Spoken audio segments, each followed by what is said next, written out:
et elle siffla ainsi d'une façon étrange, aiguë, prolongée. Tous la regardaient, étonnés, ne comprenant pas encore. Il s'écoula quelques minutes et, soudain, une forme noire franchit sans bruit le mur de clôture. Et Vaillant fut devant Jane, les yeux brillants, attendant ses ordres. Il n'avait pas poussé un abois. Jane se pencha vers le chien et lui mit sous le nez le pauvre chapeau. « Cherche bien le ruban qu'il y avait sur ce chapeau. » Les invités des Prévôtel s'étaient un peu écartés.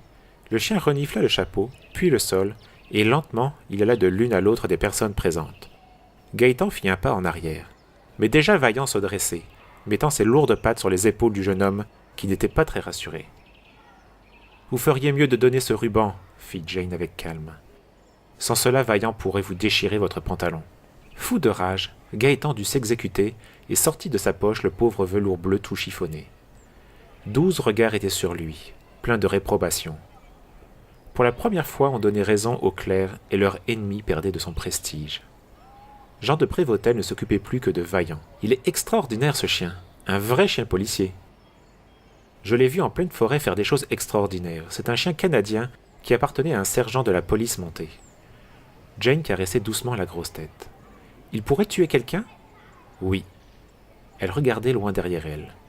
Allons, Vaillant, retourne à la maison. Le chien remua la queue et s'en alla comme il était venu, sans bruit. Pourquoi n'aboie-t-il jamais ? Parce que sa mère était une louve. Gaëtan jeta d'un ton acerbe.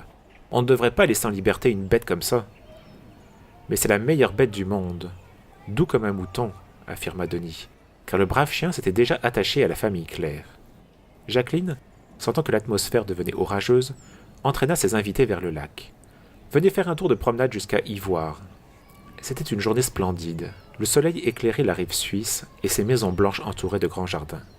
Les 2 bateaux à voile des Prévôtel se balançaient doucement dans un port minuscule. L'un après l'autre, chargés chacun des 7 joyeux passagers, ils s'éloignèrent de la rive. Il n'y a pas une vague. Il nous faudrait un peu de bise. Attendez, voilà le joran qui se lève, dit Gaëtan. Jane, perdue dans un rêve, se taisait et ne voyait pas les regards pleins de rancune qu'il lui jetait. Il se pencha à l'oreille de Jean pour lui dire « Elle prend des grands airs, mais elle a tellement peur de l'eau que, sans la mort de son père, elle n'aurait jamais osé traverser l'Atlantique. C'est une poupée en sucre. » Le vent se levait, en effet. Les voiles se gonflaient et les 2 barques passèrent, triomphantes, devant Nernier. « Est-ce qu'il y a des lacs aussi beaux aux États-Unis ?»« Je ne crois pas, répondit Jane en sortant de son rêve. Mais quel calme !» Un peu vexés, les autres protestèrent. « Pas tant que ça, voyez ces lames.